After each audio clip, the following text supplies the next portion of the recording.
Hello, and welcome to Message in the Middle with Marianne. We all know that life is hard, right?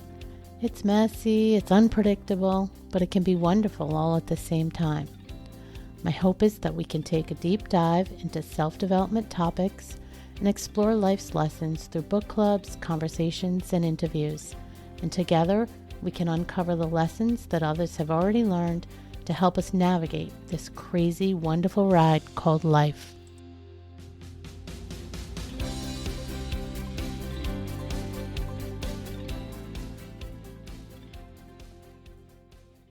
Hello and welcome to Message in the Middle.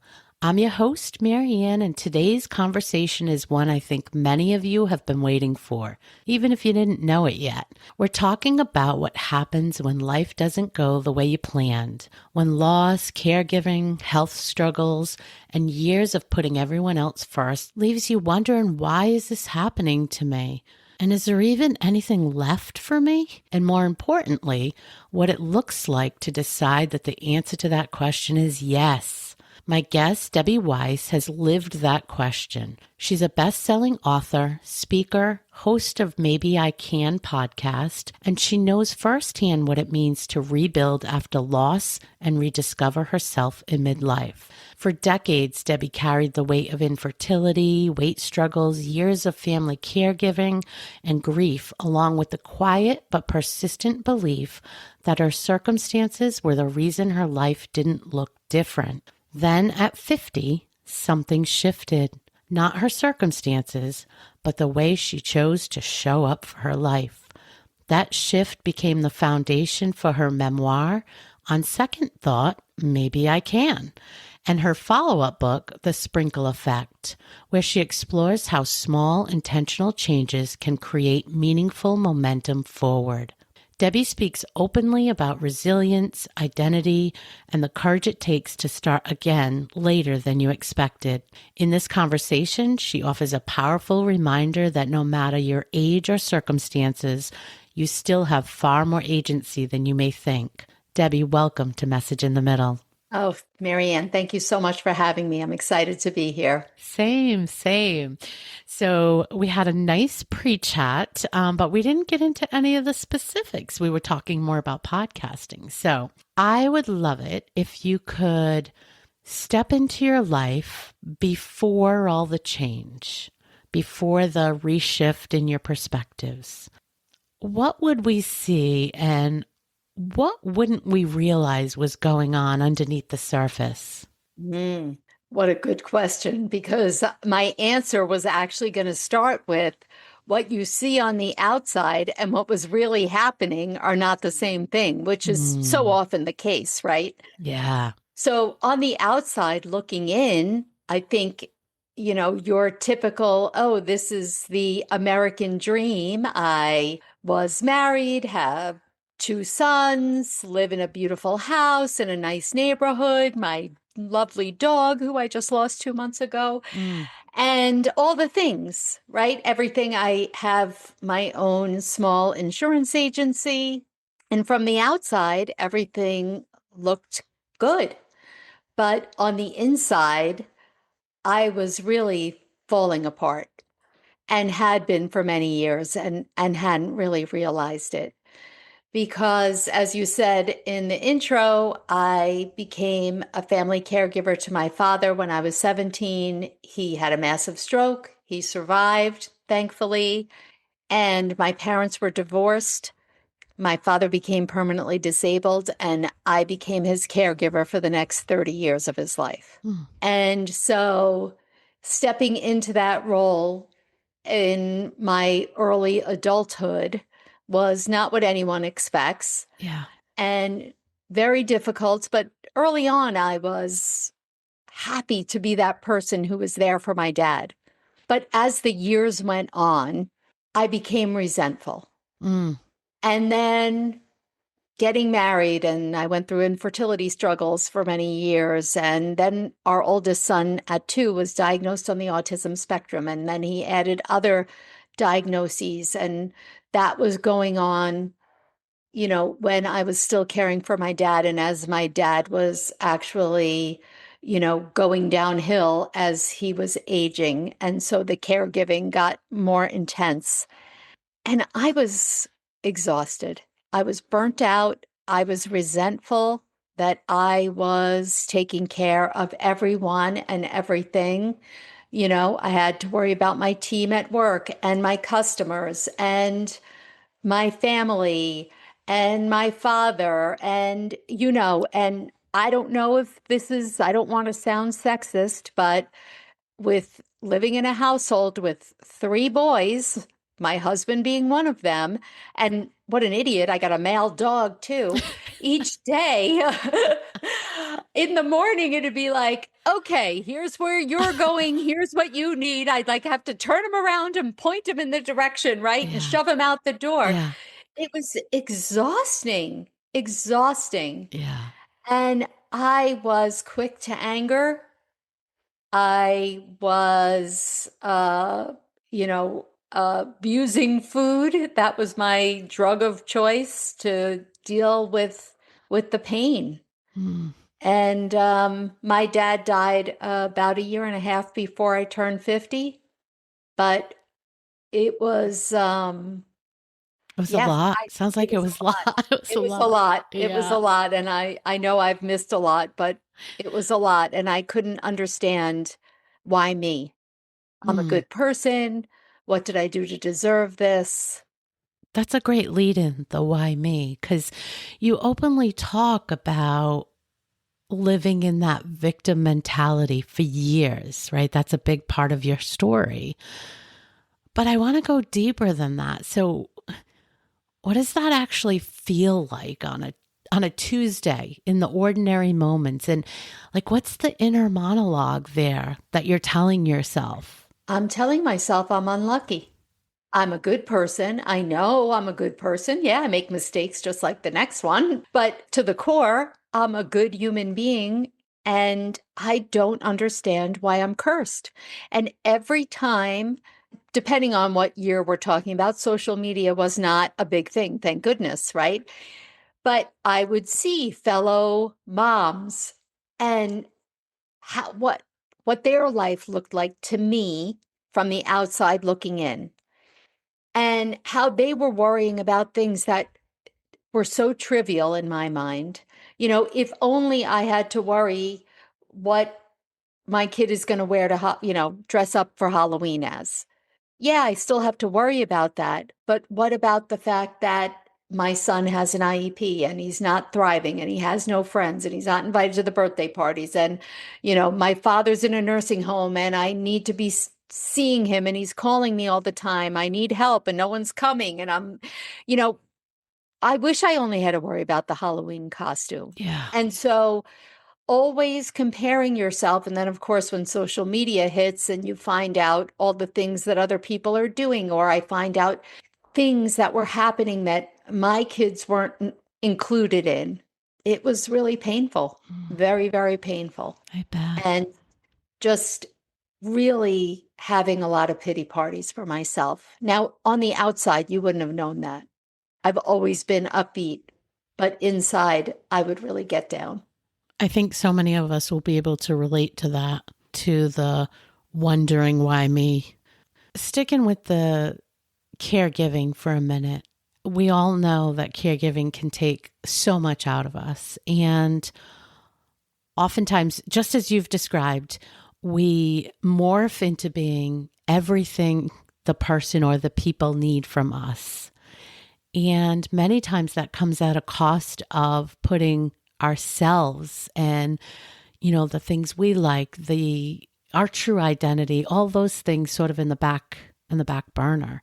What do you now realize that you set aside? What things stand out the most as things that you have had lost?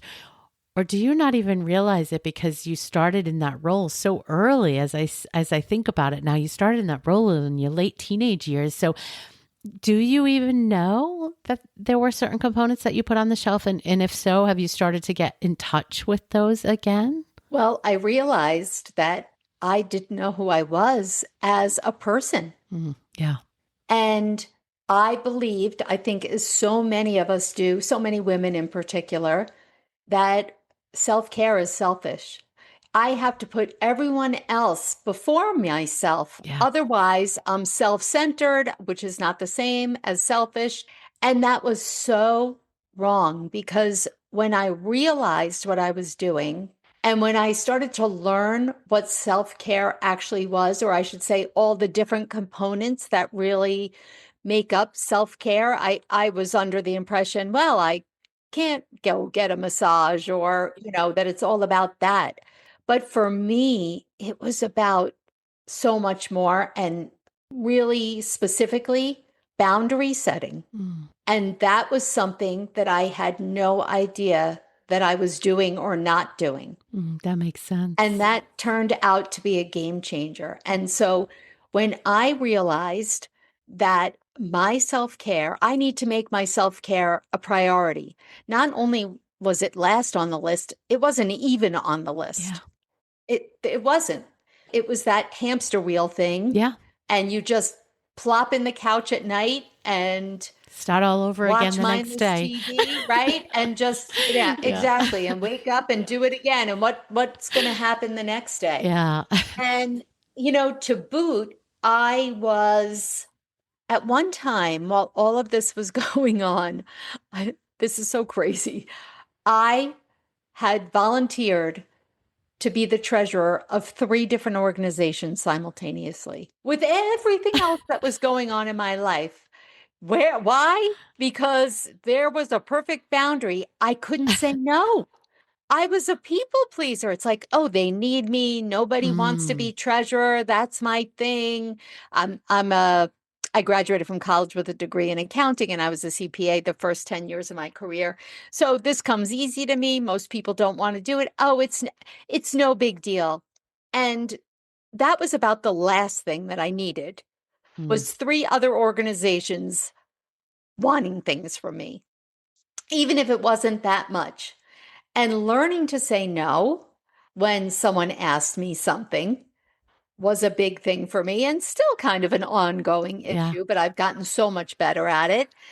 And being able at that time to tell my family, look, every Monday, Wednesday, and Thursday from 6:30 to 8, I am going to jazzercise is what I used to do. And not only for my physical health, but honestly, more so for my Mental. mental health. Yeah. If you need me, you must talk to me beforehand or afterwards. But don't expect that I'm not going to go because you forgot to tell me that you need something from Walmart or you need help with a project, whatever it is. Yeah. No. And I stuck to that. And Good for you. that really started to change my mental health, honestly. What else did you do, and what would you recommend for others that are in a similar position, especially with the caregiving? Because there's clear evidence showing that you get lost there a lot of the time. And to your point, not even knowing who you were because you started so young. How did you start to untangle that? Like, what are some of the first things that you found successful in really trying? The boundaries were a big thing, but that didn't really point to who you were. What piece started to help you unravel that mystery of who you actually were? Well, I think I'm still unraveling that 12 years later. I It's an actually love that. ongoing Yeah. journey, right? I Yeah. mean, it really, really is. I'll tell you, when I did turn 50, my friends insisted that we go away for the weekend to celebrate. And one night when we were away, one of my friends said, okay, let's go around the table and everybody share their hopes and dreams. And when it got to me, I was like panicking. My hopes and dreams, I'm 50. I mean, and everybody else was pretty much the same age. I have hopes and dreams for my kids, but for me, aren't I done? Hmm. And I listened to everyone else and I thought, what's wrong with me? Like, I have absolutely no idea. If I could say, oh, here's my dream life, I didn't know what it was. So I decided when I came back from that trip that I did not want to be that person who got to the end of their lives looking back with regret Mm, of, coulda, shoulda, woulda. yeah. But as I said, I didn't know what it was in particular that I wanted to be doing. So I just realized, okay, something has to change. I have no idea what it is. I don't know where this is going to lead. And when I came back, since I didn't know, I decided that the first thing that I was going to tackle was my health, which in turn at that point was my weight. I've had a weight struggle from the moment that I was born. And when I was 50, I was at least 100 pounds overweight. And I had lost and gained, a bazillion pounds over the years, all the, just like I so do many of know. us. Yes. Yeah, just like so many of us had. And the thing I'd been most successful with was Weight Watchers. So I said, okay, I'll go back to Weight Watchers yet again. But I knew that something had to be different, right? Yeah. Because as Albert Einstein says, the definition of his insanity is doing the same thing over and over and expecting a different result. Yeah. So, what was that going to be? And I decided that in the past, I had always had these very strict guardrails. Well, I have to lose 25 pounds in 3 months. Otherwise, this is a failure. I got to try and look for a different diet or another something, Yeah. or by my birthday or by the summer or whatever it is. I decided, nope, I'm not going to worry about the number. I'm not going to think about any of those things. Because honestly, I didn't really feel at the time motivated. I didn't feel like doing it. I didn't feel like tracking my food. I didn't feel like drinking the water. Like, I didn't want to do any of it. So I decided all I'm going to do, my one goal is show up to a meeting once a week. That's it. Not care what I eat, not care when I exercise, none of the other things. And that's what I did for like 2 or 3 months. And I think I gained 5 pounds. But I was proud of myself You were because showing up.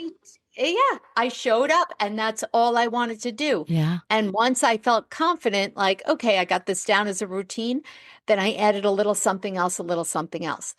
I realized somewhere along the way that this is not a diet. I'm never getting off this. If I get off it, we know what happens. It's happened every other time. Yeah. And I started to, back then, I didn't understand mindset. I didn't know what that meant. I had no idea that I was actually doing something that people talk about. I had no idea. But I realized, you know what? This doesn't mean that I can't eat ice cream, pizza, and bagels, my three favorite food groups, ever again. Right. No, it does not. And if I do, it doesn't mean I'm bad. It doesn't mean that I have to go off the rails. Like, I literally shifted my mindset. And you know what? If I lose the 100 pounds in 2 years, 3 years, or 5 years, what does it matter? You're moving in the right direction and you're still working at it. Yeah. And it took probably about 3.5 years. I lost 90 pounds. I still not yet have reached the 100 pounds, but that was almost 10 years ago now. And it's the first time in my life, I don't even want to say my adult life, because I've been dieting really my whole life, that I've been able to maintain with, I've gone up 10, 12 pounds, but Yeah. I've caught Yeah, of it. course. First time Yeah. in my I life. love that. Congratulations. Well, thank you. But what I learned from that, I taught myself something that then I said, okay, I've learned Weight Watchers didn't really change their program. Yeah, they tweak it every once in a while, whatever. It had nothing to do with that. It was all up here in my mind, how I was approaching it, how I was Yeah. thinking about it, how I was talking to myself, Mhm. right? Instead of if I ate a cookie, berating myself, okay, that cookie was good. As a matter of fact, today someone brought in cookies and I'm like, I like cookies. And I thought, oh my gosh, I have to try this. And I took a bite and one of my team members said, how is it? And I said, the frosting's good, but it's too cakey. And in the past, I would have just eaten the whole thing. Mhm. And this time I'm like, I'm just going to lick the frosting off the cookie and not eat the rest of the cookie. Because why eat the cookie if I really wasn't enjoying it and I Yeah. was enjoying the frosting, right? In the past, I would just eat it. What's the big deal? That didn't mean I had to eat the frosting off 20 cookies. It's a big change when you can get out of that all or nothing thinking. Yes, And that's what I just heard you continuously say throughout exactly. that example. I also want to go back and just reiterate what you said about not knowing when you were trying to find yourself and really figure out who you were, not as a caregiver, not as a wife, not as a mother, but who you actually were.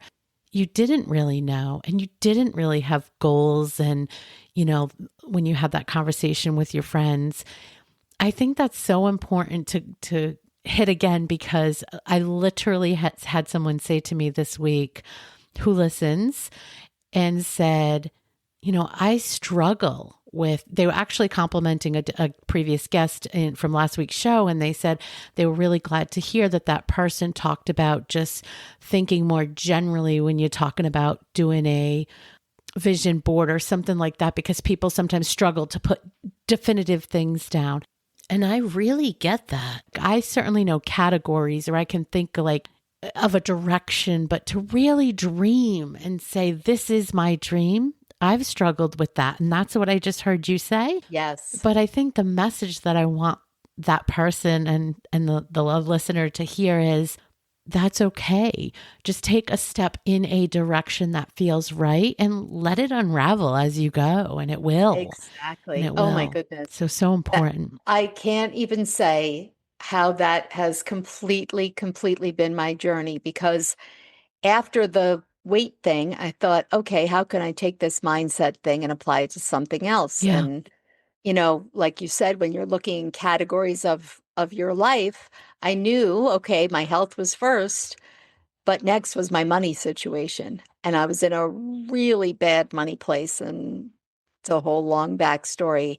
And I've been sticking my head in the sand. I couldn't bear to deal with it. Every time I pay my bills, I'd get sick to my stomach and I'd try and, just forget about it and push it down. And I decided, okay, this is the next thing that I need to do. I need to get a grip and figure out a way out of this instead of just being an ostrich about it. And so that's really what then started a journey into, well, what am I really passionate about? Yes, I sell insurance and insurance is important. Nobody likes to buy insurance. I mean, it's not a feel good kind of product, that's for sure. But I love to be there to help someone when, they need it. But it's still, I wouldn't say, you know, fulf as fulfilling or, I keep looking for what am I meant to do? What is my passion? How can I help people? And so I kind of started down that business path of figuring out what can I do? What can I share? Who can I help with what message? The whole Yeah. thing. And that has really been my journey over the past decade. And it has been so many twists and turns.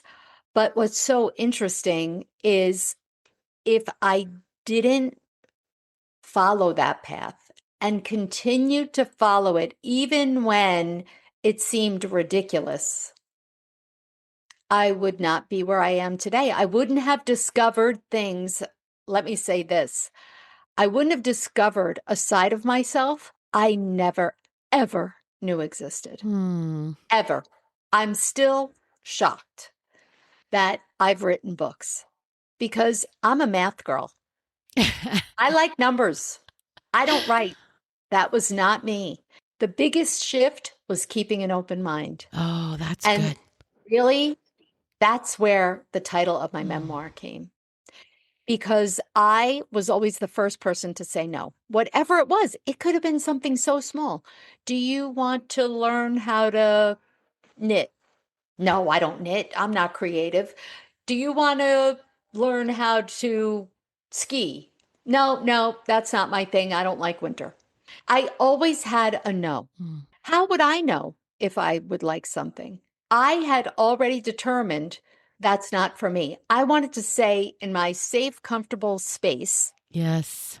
and not put myself out there. Because when you put yourself out there, what could happen? You could be embarrassed. You could Yes. fail. People could judge you. So I might as well just stay in my lane. Hmm. But it wasn't until I did take risks and I did try things that I would typically say, nope, no, I can't. I don't do that, that my whole life started to change. And it's scary. It's not easy. But now I've seen firsthand what happens when you do it. And it doesn't mean that everything you try or do is going to work out, but then you learn something from Yeah. that too. And the evidence that you can continue to try new things becomes a little bit more clear. And I do think it gets a little less scary to try something new the more you do it, because we get comfortable being uncomfortable, which, by the way, I think is probably the best skill that anyone can have. But that's such great advice. I'm really curious. You talked about mindset a lot, and what you came through there was changing that mindset and shifting perspectives. Did all of those shifts in your mindset have an impact on your relationships? That's a very good question. I would say yes. I'm for some reason when you said that, the first thing that popped into my head was my husband and my husband. So I'm a widow, and my husband not only suffered from physical ailments, but he also suffered from anxiety and depression. And so, kind of while I'm going through this positive Yeah. transformation at the time, he was heading the other way. Mm. And so I don't, he didn't understand and he didn't take kindly to my positive Yeah. transformation. So I, I, I know that the answer isn't supposed to be negative, but that's the first thing that came No, to my that's okay, head. because it's there wasn't a it's supposed to be. I think that's No, no, I real, know. and I think it's people can relate to that, because I'm guessing he probably felt some kind of way, maybe threatened, maybe you're going to leave him behind, maybe sad that he was losing the what he perceived as the person who, was always there for him, always did the things, always whatever, and you were sort of separating, delineating yourself from that. I know people have seen that when they've lost lots of weight and changed, how they eat, how they exercise, where they spend their time. The partner that they did all those things with no longer fits all the time. So I don't, I expected you actually to have some relationships that felt maybe fragmented. I don't know if that's the right word, but Yeah, I think so. But yet it's hard to say, is it because of that or is it because of his mental condition that it would have happened regardless? I yeah, think as far as my kids are concerned, I think it's fantastic that they've been old enough to watch me yeah, transform and watch each iteration. I think that that's been um, wonderful for them to see as a role model that that they can remember yeah, that they were old enough to watch that. And I think with my friends, it's also been kind of an up and down kind of thing. I think that they possibly don't understand a lot of what I'm currently doing, how I spend so much time working, so to speak, but I don't consider this kind of stuff work, yeah, right? And that's the part that people don't get. yeah, When you do something that you love, that you feel so strongly and passionate about, it's not work. I mean, I think to myself, if I have plans all weekend and I don't have a day to sit at home and work in my business instead of, and I don't mean my insurance yeah. business, the writing, the podcasting, all of that, I'm unhappy. Now, if you told me every week, at least for one day on the weekend, you're going to have to work on insurance, I would be very unhappy. Because one's filling your soul, right? Yes. I mean, it's kind of, you and I talked off air, and it's that's it. It's about showing up in a way where we can share a message or share our gifts in a way that makes us feel full. And typically, not always, of course, but typically our day jobs are paying the bills, and people are at your day job because it pays the bills. And sure, some of us get to save lives and do meaningful things, and some of us not as much. But at the end of the day, most of us are doing it because we need to make money to have a life, right? Most people wouldn't be doing their job unless, but this is different, and it's more of a fill your soul and lean into things you love. So Exactly. I don't know. I get that because for me, it feels different too. So yeah, I'm curious. You mentioned that some of these things are an up and down or more of a journey. You're not, you haven't perfected the mindset shifts with any of it. And I'll raise my hand. Same. How do you recognize when you're slipping back into some of the old patterns, and like, how do you pull yourself back and catch hold of it? Even with the weight, you said, Oh, yeah. But I'm sure it applies to all the things you've shifted. How do you, not setting boundaries, any of that stuff? What makes you catch on that you're not where you need to be? I think that, and I think about it often, that who would have ever thought that I would have become this person? But I think when you first start out, I wasn't even aware, Yeah. right? I had zero awareness of the thoughts that were going through my head. Or I should say, I just assumed if I thought it, it must be true. I never stopped to examine how I was talking to myself and the stories that I was telling myself. And so as time goes on, I think that you become better at catching yourself. I could still have that negative thought. And I have to tell you that I have a friend, if she asks me to do something and I say no, she likes to throw that maybe I can right in my face. Like, oh, damn it, I can't believe this. Now I've got to try this. But I catch myself now because now I'm a little more aware of the self-talk, or I'm a lot more aware of the self-talk. It doesn't mean that necessarily, oh, I have one thought and I stop myself. I could be giving myself an hour or so going down a rabbit hole. But then I have the ability now to pull back and say, okay, let's think about what you're telling yourself. And honestly, journaling for me has changed my life. And that is something I never, ever wanted to do, ever. As a matter of fact, it gave me such anxiety when I first learned about it, because I think I had this A student kind of thing, like someone was going to come in and grade whatever I wrote. I mean, it was the most ridiculous thing, but the idea of opening up a notebook to a blank piece of paper and just start writing, what am I writing? I don't understand. I need an assignment. You need to tell me what I'm writing. And so I did a little better when I would get a journal with prompts, but it still gave me anxiety because the prompts are the same every day. So what am I supposed to do? I'm grateful for the same thing I'm grateful for yesterday. It's still my kids, my dog, my house, whatever it is. What is the point of this? But as I kind of relaxed into it and just allowed whatever, I was shocked. With the blank piece of paper, I remember someone on a podcast saying, just start writing.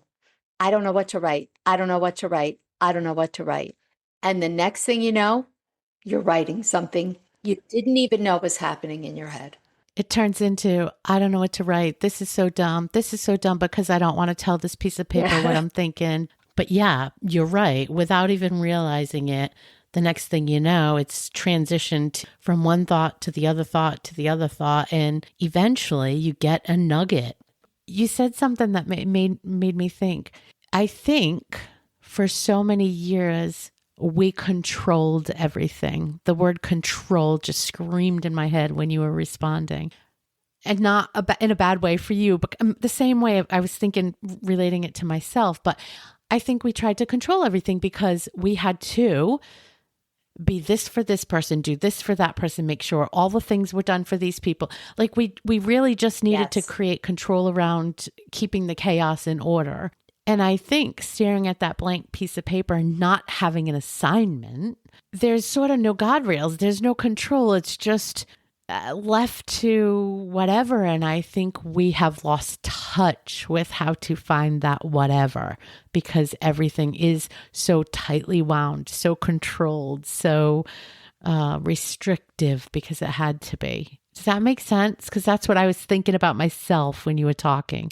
It does make sense. It completely makes sense. And I agree. I definitely I don't want to say controlled everyone, but you're right. You always have to feel in control. And, Yeah. you're like the CEO of your family and your life and all the people. And Well, it was the way we got everything done yeah, and we minimized the chaos and we made sure everybody had what they had. So there was a purpose. It just yeah, went too far at yes, it sometimes. But did. yeah. It, it did. I would tell anyone listening who hasn't given it a try, is like me, who said, that's not for me, or I can't do that. You have to just be open to it because, like I said, I was and still am sometimes shocked when I start writing where it leads me to, how I find out what is really going on in my mind that I was Yeah. unaware of, Hmm. or helps me work out a problem or a decision. You could think about it. It's just like think about, if you talk it out with a friend, how things become clearer. Yeah. This is the same thing. You're talking it out with yourself. I like that. I want to talk about the sprinkle effect. In your experience, do you think there's anything a quote unquote sprinkle can't fix? Well, of course not. Sprinkles make everything better. And the sprinkles come from because, as you already heard, ice cream is one of my favorite foods, and nothing makes it better to me than rainbow sprinkles. I'm not a hot fudge kind of girl. I don't want to glob up my ice cream, but rainbow sprinkles make it better. And so that's where I came up with the title. So the book is actually talks about 15 different, what I call sprinkles, that you sprinkle into your life, and things like mindset and responsibility, resilience, connection, joy, those types of things. So many people think that doing something teeny weeny is nothing. That is, where is that possibly going to lead? And I Yeah. hate to go back to the weight thing, but it's easier. Let's just say that you want to drink 8 glasses Yeah. of water a day, but now you drink zero. Or, you want to run a marathon, but you sit on your couch all day long. You, why would you expect that you're going to be able to go from your couch, right? What is the Yeah. app? My brother did it, couch to 5K. It's not, it's not couch to 26K in a minute. So why would we expect that with anything? So if you drink no glasses of water, you're not going to be able to drink 8. Sure, you might do it for one day. Are you really going to start to do that consistently? No. And then what's going to happen? Then you're going to be like, see, I can't do it. I knew I couldn't do it. And then you start berating yourself, or at least that's what I used to do to myself. What's wrong with me? I have no motivation. I have no discipline, no willpower, all the things that you tell yourself. But kind of like what I did with Weight Watchers, I didn't do all those things. I just went to the meeting, Right. and that didn't make me lose weight initially. But if you drink a quarter glass of water and that's your only goal and you do it, what happens? You feel good about yourself. You set a goal for yourself and you achieved it. And then it kind of spurs you on. Well, wait a second. Maybe I can up it to a half a glass, and so on and so forth. And just like the thing with the weight, does it really matter if it takes me the rest of my life to lose 100 pounds? No. No, it doesn't matter. It really doesn't matter. We have to stop putting these hard deadlines in our minds. As long as Right. I'm making forward progress, and yes, some days you're not making forward progress, that's okay. It doesn't mean every day, right? It's not a straight line upwards. We all know that. It doesn't work like that. Give yourself a break. But those little tiny sprinkles, they do add up over time. You just have to be patient and kind of learn to enjoy the journey instead of being so focused on that destination. I love that. Metaphorically and literally, just straight up, because I am somebody that always was like, we got to get there, we got to get there, we got to get there. And I don't even mean the goal. I mean, literally the destination. But gosh, it's so much fun along the way if you just pay attention to the trip. So yeah, good one. I want to ask you, so now you do work with women and help them with some of these things. And I'm curious as to if you've seen any patterns, because around something specifically, so many of us, we sort of know what we need to or what we want to do, or we figure that out along the way, or we at least know some of the steps, but maybe we don't take them. So we get to the part of knowing, but we don't move into the action or the execution. Do you see any patterns or anything that stands out in the type of person or whatever the thing is that pushes the group of people that do move into execution versus the people that stay in the knowing but don't move into execution? Did that make sense? It does make sense completely. And it's really funny that you say this, because I was actually listening to a podcast this morning and it was talking about taking action. And I don't remember, I had heard it before, but there's I guess a article or something that somebody wrote about doing the thing. And it talks about reading the book is not doing the thing. Listening to the podcast is not doing the thing. Thinking about doing the thing is It's not doing the thing, thing. and so on and so forth. So I just listened to that this morning. So it's funny that you should say that. So let me just say firsthand, so I don't work one-on-one with people. I speak from stages and on podcasts and those kind of things. So I don't have that firsthand knowledge of individuals. I just know in general that I think so many people are afraid, Yeah. or they think I'm too old. Mm-hmm. I don't know enough. And I remember when I started, and I originally started as a coach for caregivers to teach them to prioritize their self-care. And I thought, well, what's my certification? I need a certification. Don't I need a degree to do this? Don't Mm-hmm. I need this? And it's that imposter syndrome that you don't think that you know enough or you are ready to start. If you break it down to these small steps and these sprinkles, it's amazing how taking action just feels so darn good. Mm-hmm. It just does. I love And that. you have to know a lot of times you're going to be scared. You're not going to be motivated, right? You can't wait. I used to do that all the time with whatever it was. Well, I really am not motivated, so I'll just wait until I am. Well, maybe that day never Yeah. comes, or it does, and you're motivated for the first 2 weeks, but then you have a little setback and you're like, see, forget it. Yeah. And you throw your hands up in the air and you say, it's not worth it. It's never going to happen. It's so true. It is. And I've been on that journey and I've hit dead ends. And I always come back to telling myself, I always envision that being taking your last breath, like I said in the beginning of our conversation.